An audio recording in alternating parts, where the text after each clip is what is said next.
하나님의 말씀 보시겠습니다. 오늘 우리에게 주신 하나님의 말씀은 창세기 37장 1절에서 11절의 말씀입니다. 창세기 37장 1절에서 11절의 말씀입니다.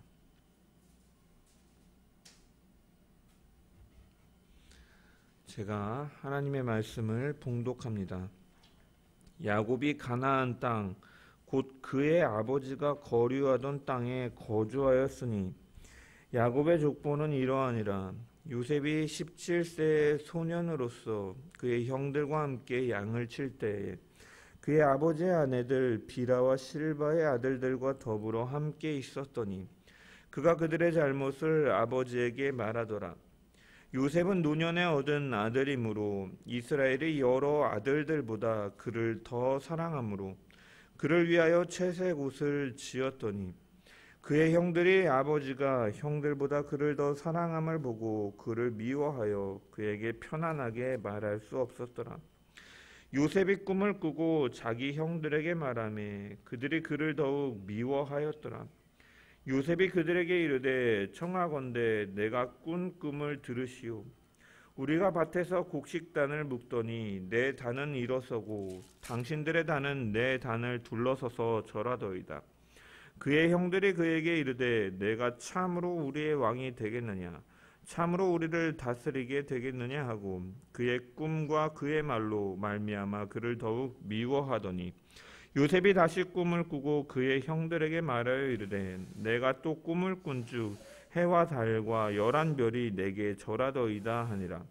그가 그의 꿈을 아버지와 형들에게 말하매 아버지가 그를 꾸짖고 그에게 이르되 내가 꾼 꿈이 무엇이냐 나와 내 어머니와 내 형들이 샴으로 가서 땅에 엎드려 내게 절하겠느냐. 그의 형들은 시기하되 그의 아버지는 그 말을 간직해 두었더라. 아멘. 말씀을 통한 주의 은혜와 평강이 저와 여러분 가운데 넘치기를 축원합니다. 계속해서 창세기를 보고 있는데 36장은 건너뛰었습니다.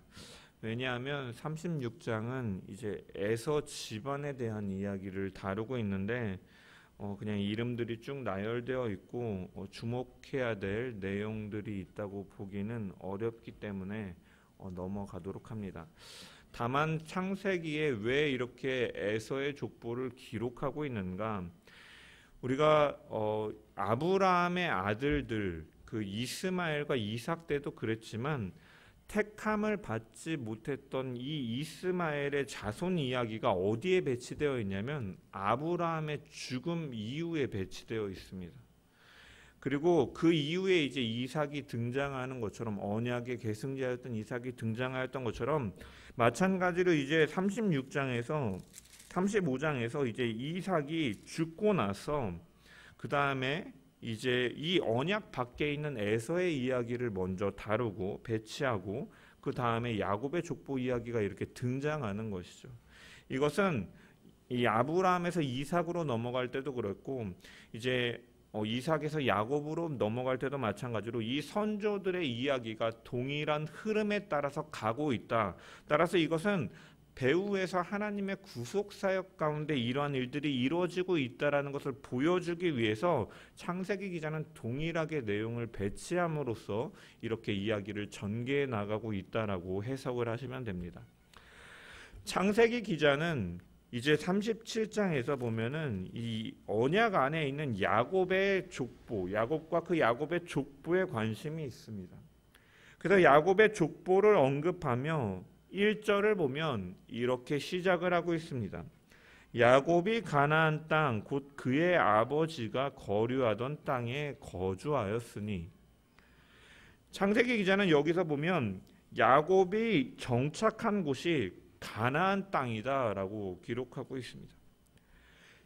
이것은 창세기 36장 8절에서 에서가 세일산에 거했다는 것과 이제 대조를 이루는 것이고 하나님의 언약 안에 있는 자로서 이 가나안 땅은 곧 하나님께서 주신 약속의 땅이기 때문에 이 언약과 이 약속을 계승하는 자는 육신의 장자인 에서가 아니라 영적인 이 상속자는 바로 야곱이다라는 것을 성경은 분명히 드러내면서 이 야곱의 족보를 시작하고 있는 것입니다.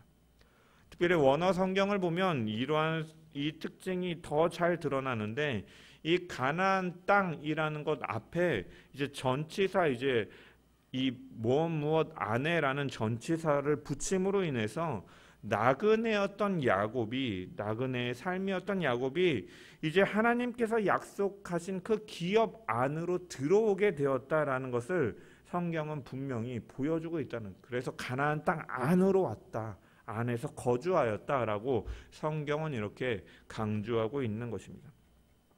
특별히 우리가 이 1절에서 주목해 봐야 되는 부분은 무엇이냐? 그의 아버지가 거류하던 땅에 거주하였다라고 기록하고 있습니다. 물론 아브라함도 이삭도 이 땅에서 머물렀지만 이 아버지는 거류하였고 이 야곱은 이제 그 땅에 거주하였다라고 이제 다른 표현을 사용하고 있습니다. 하나님께서는 아브라함에게 내가 내게 보여줄 땅으로 가라라고 말씀하셨고, 아브라함은 처음 이주하였을 때 이 땅의 일부도 소유하지 못했던 나그네와 같았던 삶입니다. 하지만 본절은 이제 시간이 흐르고 야곱이 이제 그 땅에 거주하였다라고 기록하고 있는 거죠. 정착하였다라고. 아브라함으로부터 이삭, 야곱까지 이제 3대를 이어 내려오면서 이 땅에서 이제 정착하며 그 땅의 일부를 소유하고 정착하여 살 수 있게 되었다라는 의미인 것입니다. 물론 이 당시에도 이 가나안 땅에는 많은 이방 족속들이 살고 있었기 때문에 이 땅을 온전한 야곱만의 땅이다라고 말할 수는 없지만, 하지만 우리가 이 이후에 결국 요셉을 통해 야곱의 가족들이 애굽에 내려간 이후 그곳에서 시간을 보내고 유례 없는 이 번성함을 통해 민족이 태동하고 가나안 땅을 점령하여 그 땅을 온전히 차지한 것을 우리는 이미 알고 있습니다. 따라서 분명히 기록해야 될 것은 점차 하나님의 약속은 분명히 이루어지고 있음을 우리는 1절의 말씀에서도 볼 수 있다는 것입니다. 그렇기 때문에 우리는 오늘의 말씀에서도 분명히 알 수 있는 것은 하나님의 약속은 분명히 이루어진다라는 것이죠. 당장에 내 눈앞에 보이지 않는 것처럼 아브라함이 이 후손에 대한 이 번성에 대한 땅에 대한 약속을 받았지만 그것이 오랜 시간 동안 이루어지지 않았지만 결국엔 이루어진 것처럼, 마찬가지로 내가 당장에 바라는 대로 하나님의 약속들이 이루어지는 것 같지 않고 내가 기도한 대로 이루어지는 것 같이 보이지 않는다 할지라도 하나님의 뜻이 그 안에 있다면 결국은 하나님의 때에 그것을 이루시는 분이 바로 하나님이시다라는 것입니다.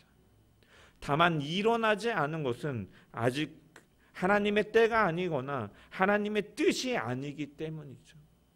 다윗이 하나님을 사랑하여서 성전을 짓기를 사모했지만 나단 선지자도 그 이야기를 들으면서 좋은 일이라고 여기면서 왕이 하고 싶은 대로 하소서라고 말했지만 하나님의 생각은 너가 전쟁에서 피를 많이 흘렸기 때문에 너는 나를 위하여 성전을 지을 수가 없다. 대신 너가 나를 사랑하는 마음을 내가 기억하며 너의 왕위를 영원토록 하겠다고 다윗에게 언약하시고 그의 아들에게 성전을 짓게 하겠다고 약속하시고 그 약속이 솔로몬의 때에 이루어진 것처럼 하나님은 분명히 하나님의 뜻 가운데 그 약속을 이뤄 나가시는 분이십니다. 따라서 우리의 신앙인들은 하나님의 약속이 당장의 눈앞에서 이루어지는 것 같지 않는다 할지라도 실망하거나 낙심하거나 절망감에 빠져 있는 것이 아니라 하나님의 약속을 늘 신뢰하며 믿음으로 기다리며 나아가는 저와 여러분 되어야 될 줄 믿습니다. 무엇보다도 우리에게 약속된 것이 무엇입니까? 예수 안에서의 예수 생명입니다. 영원한 생명과 그 완성될 하나님의 나라에 영원토록 그분을 즐거워하며 살 것이 우리 가운데 약속되어 있습니다. 그리고 그것을 믿는 자에게 믿음으로 이 땅 가운데서 하나님의 나라를 선포하며 거룩과 경건과 의로움과 이 하나님의 사랑을 드러내며 살 것을 하나님은 우리에게 명령하고 계시다라는 거예요.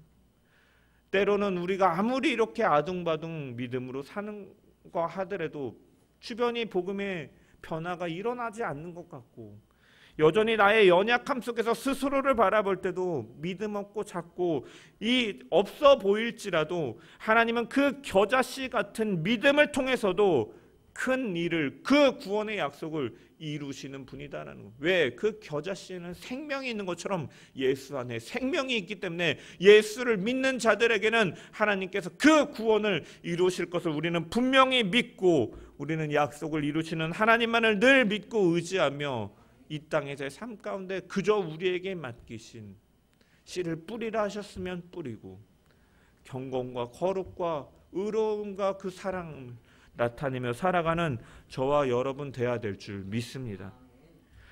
창세기 기자는 야곱의 족보를 언급하는데, 이 36장에는 이제 이 에서의 족보는 이렇게 쭉 이제 이름들이 등장하는 데 반해서 특별히 이 창세기 기자는 야곱의 족보를 언급하면서 이 아들 중에 한 사람에 관심을 두고 있음을 보게 됩니다.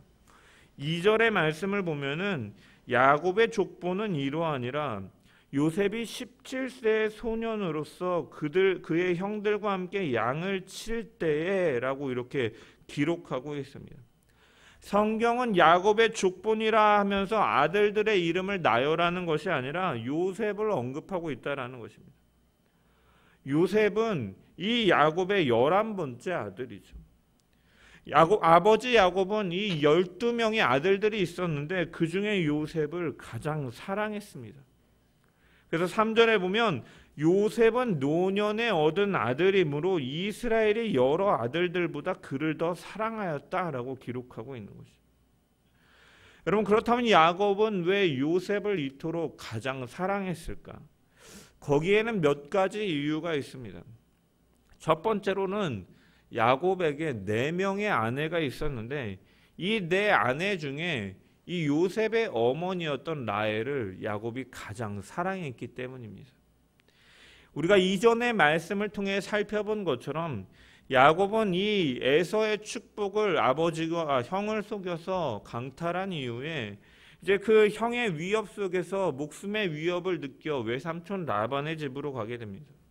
거기서 한눈에 반한 여자가 바로 라헬이었죠. 그래서 이 여자와 결혼을 하기 위해 외삼촌 라반과 불공정 계약을 맺고 7년이라는 시간 동안에 일을 합니다. 그리고 드디어 기한이 다 채워서 이제 기다리던 라헬과 결혼을 하는 그날인데, 다음날 아침에 눈 떠보니 내가 사랑하던 여자 라헬이 아니라 레아가 그 옆에 있는 것이죠. 이것은 라반의 책략이었고, 이로 인해 야곱은 라헬을 얻기 위해 7년간 더 열심히 외삼촌의 밑에서 일을 해야 됐습니다. 웬만하면 이게 그냥 운명인가 보다 하고 포기해 볼 법한데 얼마나 사랑했든지 다시금 더 그 7년을 더 일하고 있는 거죠. 14년을 한 여인을 위해 일할 정도로 그 사랑했으니 얼마나 애틋한 부인이었고, 그를 통해 낳은 자식이니 이 요셉을 볼 때마다 라헬이 떠오를 것이고, 그로 인해 야곱은 이 요셉을 사랑하였던 것이죠. 이뻐했던 것입니다. 또 다른 이유는 오늘 본문에 밝히고 있는 것처럼 그가 노년에 얻은 아들이기 때문에 그렇습니다. 여러분, 늦둥이는 이쁘죠. 이 주변을 보면은 늦둥이를 가진 가정들을 보면 참 그 아이를 이뻐합니다. 뭐 늦둥이가 아니더라도 저희 부모님만 봐도 이제 저가 어렸을 때보다 이제 하울이 주원이를 더 이제 이뻐하시는 거예요. 내리사랑이라 그러잖아요. 이제 더 이제 나이가 드는데 이 손주들을 볼 때마다 이뻐하시는 게 보입니다. 그래서 야곱도 마찬가지였던 것 같아요. 그래서 어느 정도 사랑했냐면 이제 요셉에게만 특별히 채색 옷을 입혔다라고 3절에 기록하고 있는, 색깔 있는 옷이 뭐 별거냐라고 생각하기 쉽지만 그 당시에는 이 염색 기술이 발달하지 않았고 염료는 굉장히 값비싼 이 금액을 치러야 됐기 때문에 이 색동옷, 이 색깔이 들어간 채색 옷은 굉장히 비싼 옷이었다라는 것입니다. 어떤 성경학자들은 그래서 이 채색 옷은요 원래 장자가 입는 옷이다라고 말을 합니다. 그 당시에 장자들은 특별한 대접을 받았고, 그래서 이 부모의 유산을 그 분깃을 나눠 받을 때에도 다른 형제에 비해서 2배의 분깃을 받을 정도로 특별한 대우를 받았고, 그렇기 때문에 장자들이 원래 입었던 옷인데 요셉은 아버지의 사랑 속에서 이 서열을 무시한 채 채색 옷을 입었다라는 것입니다. 그만큼 야곱이 그를 사랑했다는. 또한 요셉이 사랑받았던 이유는 이러한 배경이 있었기 때문이고, 또한 요셉 자체도 사랑할 수밖에 없는 사람이지 않았나 우리는 말씀을 통해서 유추해 볼 수가 있습니다. 요셉은 이러한 아버지의 어떻게 보면 커다란 사랑, 편애 속에서도 그가 어떻게 자랐는가, 오늘 본문을 통해서도 그가 어떠한 사람이었는지를 발견할 수가 있는데, 그가 이러한 사랑 속에서, 여러분 외동들이 보통 사람들이 이런 말 하잖아요. 사랑만 받고 자라서 버릇이 없다, 뭐 이런 말도 있는데, 이 요셉은 아버지의 편애 속에서 자랐음에도 불구하고 아나무인격으로 그가 개차반처럼 살거나 아니면 그가 어떠한 특권 의식 속에서 산 자가 아니었음을 우리는 성경에서 힌트를 얻을 수가 있습니다. 2절에 보면 요셉은 자기의 형제들과 함께 양을 치고 있다라고 기록하고 있죠.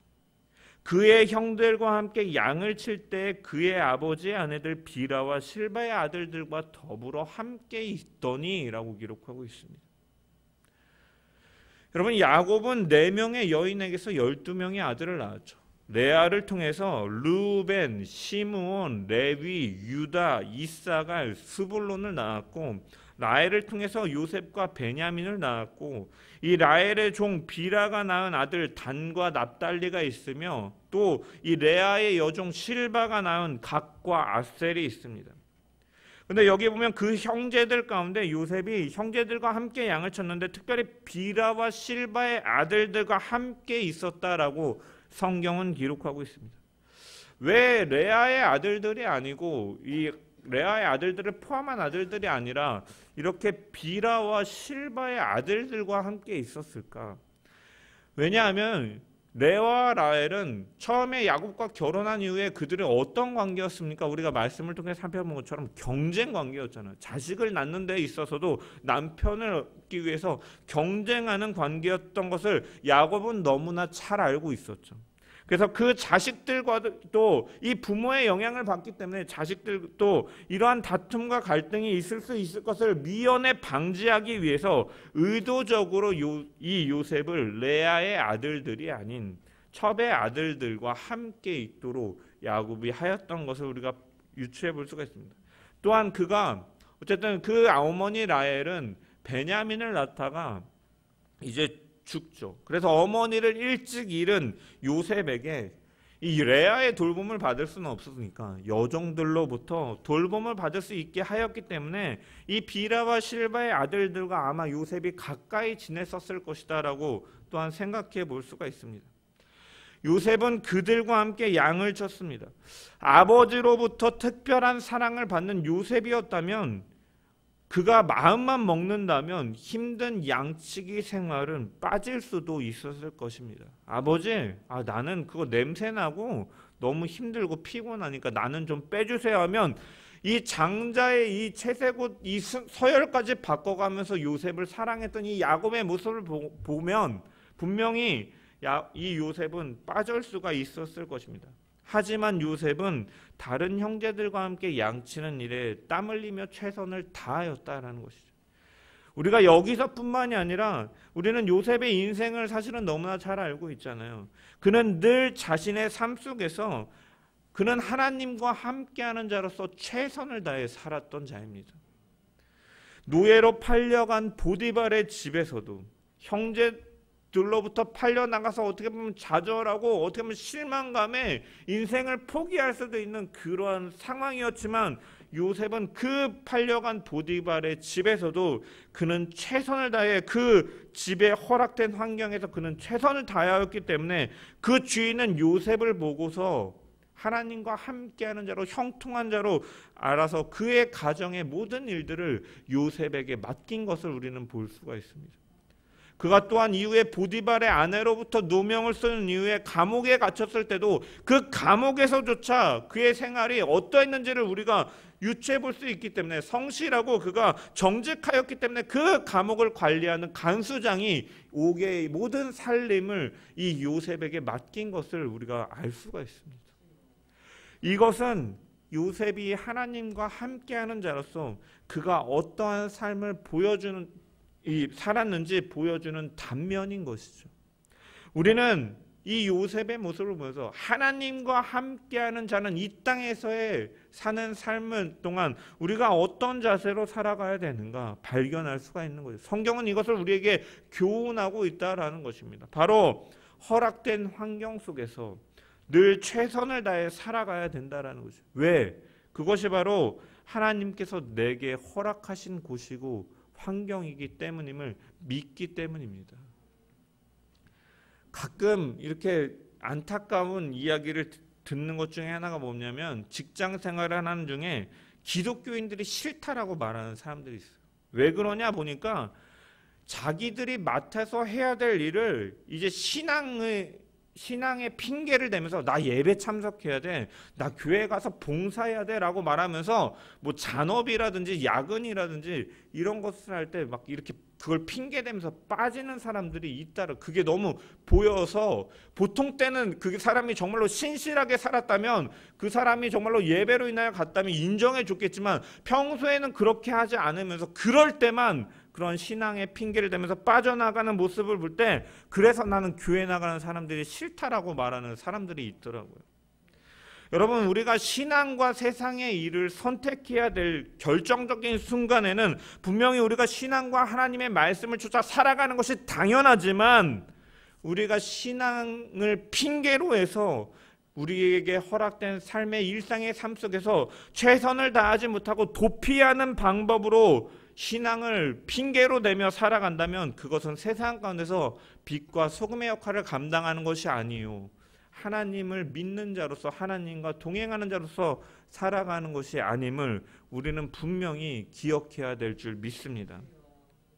또한 교회 내에서도 직분이 계급이 되어서 내가 저런 하찮은 일을 어떻게 할 수가 있어 라고 떠넘기는 자들도 있지만, 때로는 그것이 굳은 일이라 할지라도 우리는 예수님께서 제자들의 발을 손수 씻기신 것처럼 주님의 몸된 교회를 위해서 헌신하고 본이 되는 것이, 바로 본이 되기 위해 우리는 늘 최선을 다하는 것이 바로 하나님을 사랑하는 자의 모습임을 기억하면서 우리는 늘 이렇게 겸손함으로 주님께서 하셨던 것과 같이 늘 묵묵히 하나님께서 내게 맡기신 사명과 뜻을 묵묵히 감당해 나가는 저와 여러분 되기를 주님의 이름으로 축원합니다. 하나님은 그러한 믿는 자녀들의 모습을 통하여 하나님은 영광 받으실 것이고, 영광 받으신 하나님이 또 그 날이 되면 모든 자들 앞에서 그 자에게 영광을 또한 주실 줄 믿습니다. 그것을 바라보면서 늘 묵묵히 걸어나가는 저와 여러분 되길 소망합니다. 요셉은 이처럼 그들과 함께 특권의식 속에 빠져 살았던 것이 아니라 최선을 다해 함께 양을 치며 살았습니다. 하지만 그들과 함께 있었지만 또 함께 같이 하지 않은 것이 있음을 본문을 통해 발견할 수가 있습니다. 여기 보면 2절 후반부에 보면 그가 그들의 잘못을 아버지에게 말하더라라고 기록하고 있습니다. 혹자는 이 구절을 가지고 요셉은 고자질쟁이였다, 철이 없었다, 아버지에게 일러 바치기 좋아하는 사람이었다라고 부정적으로 평가하기도 합니다. 하지만 우리는 요셉이 그럴 수밖에 없는 형편임을 이해해야 됩니다. 왜? 그는 나이가 형들보다 어렸기 때문에 직접적으로 이야기할 수 없는 처지였고, 또한 이제 어머니가 없는 상태에서 이 비라와 실바의 돌봄을 받고 있는 상황이었기 때문에 직접적으로 말하게 되면 관계가 불편해질 수가 있잖아요. 이러한 여러 것들을 생각해 보면 야곱에게 어떻게 보면 말하는 것이 사실은 요셉에게 할 수 있는 최선이었다라는 것이죠. 주목해 봐야 되는 것은 요셉이 일러 바치길 좋아하는 자였다가 아니라 그가 왜 이렇게 하였느냐라는 것이죠. 이 원문을 직역해 보면 그는 그들의 나쁜 문제를 가져왔다라는 의미로 직역할 수가 있습니다. 그 형제들이 나쁜 행동, 나쁜 문제가 있었다라는 것이고 그 문제를 요셉은 가져왔다라는 거예요. 이 나쁜이라는 단어는요, 도덕적으로 악하고 실질적으로 해롭다라는 의미로 사용되어지는 단어입니다. 요셉이 그들의 잘못을 아버지에게 말했다, 가져왔다라는 것은요, 이 무엇을 발견할 수 있냐면 다른 형제들과 함께 요셉도 그러한 일을 했다면 이야기를 가져오고 말할 수가 있었을까요? 아니라는 것이죠. 도덕적이고 해로운 행동을 같이 했다라는 것이 아니라 그런 그들 가운데 있었지만 그러한 행동을 요셉은 거부하였다라는 의미가 여기 담겨 있다라는 거예요. 어려서 부모를 잃은 요셉은, 어머니를 잃은 요셉은 외롭지 않도록 비라와 실바의 도움을 받음을 통해 먹고 자고 양을 치면서 이 형제들과 함께 하였지만, 오랜 시간 함께 하였지만 그럼에도 불구하고 그들의 죄에 동참하지 않았다라는 것입니다. 이런 요셉의 모습은 하나님의 자녀이면서도 이 땅에서 불신자들과 함께 살아갈 수밖에 없는 우리에게도 분명히 교훈을 주는 것입니다. 성도들은 이 땅에서 거류민과 나그네와 같이, 이 땅에서는 알곡과 가라지가 섞인 것과 같이 불신자와 함께 섞여 살 수밖에 없고, 또한 이 믿지 아니하는 자들과 이 공중의 권세 잡은 자들은 여러 문화와 여러한 관습과 여러한 법과 이러한 것들을 통해서 하나님의 법을 대적하면서 그것을 우리에게 계속해서 강요하지만, 우리는 분명히 기억해야 될 것은 하나님께서 싫어하시는 죄에 대해서는 분명히 배격하는 태도를 가지고 살아가야 된다라는 것입니다. 아무리 우리와 가깝고 아무리 친한 사이라 할지라도, 그 관계가 아무리 나에게 유익이 된다 할지라도 그들과 함께하지 않으면, 사회나 직장에서 불이익을 당한다 할지라도 결코 그들의 죄악에 동참하는 자가 되어서는 안 된다라는 것이죠. 거룩히 구별되는 자가 되어야 된다는, 세상 가운데 살지만 세상에 속하지 아니하고 하나님께 속한 자로서, 하나님의 부름을 받은 자로서 거룩히 구별되어 살아가는 저와 여러분 되시기를 주님의 이름으로 간절히 축원합니다. 하나님은 이러한 요셉에게 꿈을 보여주셨습니다. 그 꿈의 내용은 무엇입니까? 7절의 말씀을 보면, 우리가 밭에서 곡식단을 묶더니 내 단은 일어서고 당신들의 단은 내 단을 둘러서서 절하더이다. 우리는 이미 결과를 다 알고 있기 때문에 이것이 그의 형제들이 때가 되면 곡식을 얻기 위해 애굽에서 총리였던 그를 찾아와 신하의 예를 갖춘 것을 암시하는 것이다라고 알 수가 있습니다. 하나님께서는 이것을 요셉에게 꿈으로 먼저 보여주신 것이죠. 두 번째 꿈인 해와 달과 11별들이 자기에게 절하는 꿈도 마찬가지입니다. 하나님은 꿈으로 보여주셨습니다. 이것을 알지 못하는 형들은 그 말을 듣고 어이가 없어합니다. 네가 참으로 우리의 왕이 되겠느냐? 참으로 우리를 다스리게 되겠느냐?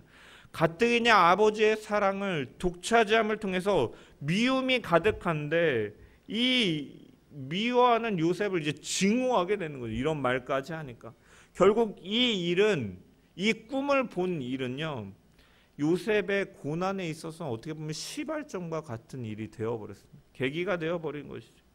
형제들이 아버지의 심부름으로 자신들에게 오는 요셉을 보고서 뭐라고 말합니까? 야, 저기 꿈꾸는 자가 오는도다라고 말하죠.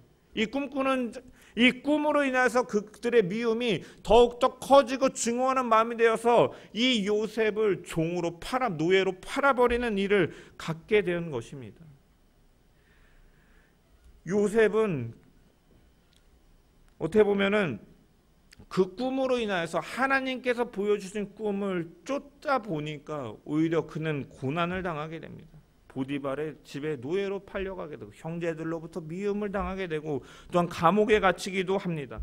하지만 이러한 모든 과정은 결국은 하나님께서 이스라엘을 하나님의 백성으로 이 아브라함에게 약속하신 것처럼 이 애굽이라는 강대국의 보호 아래 속에서 구별되어서 이 번성시키시기 위해 하는 이 일을 위해 벌어진 일이었고, 이것을 위해 요셉은 미리 그 땅에 가 있었던 것이, 하나님의 길을 예비하는 일을 위해서 요셉은 이 길을 갔던 것입니다. 요셉의 일생을 보면 우리는 고난에는 하나님의 뜻이 있음을 발견할 수가 있다는 거죠. 하나님의 뜻을 쫓아 살아가는 사람에게도 여러분 말씀을 쫓아서 그 꿈을 쫓아 살아가는 사람에게 위기와 고난이 찾아왔음을 우리가 볼 수가 있습니다. 따라서 우리는 예수 잘 믿으면 이 땅에서 복 받는다라고 말하는 이 전제는 무조건 맞지 않음을 우리는 이미 구약에서부터도 발견할 수가 있는 거죠. 형통이 무엇이냐? 하나님과 함께하는 것이 복이지 이 땅에서 잘 먹고 잘 사는 것이 복이 아니다라는 거예요. 하나님과 함께하면서 하나님께서 그런 물질도 주셔서 그것을 통해 하나님의 영광과 하나님의 사랑을 나타내는 데 사용하는 것이 그 물질을 가진 복인 것이지 물질을 가진 것 자체가 복이 아니다라는 것입니다.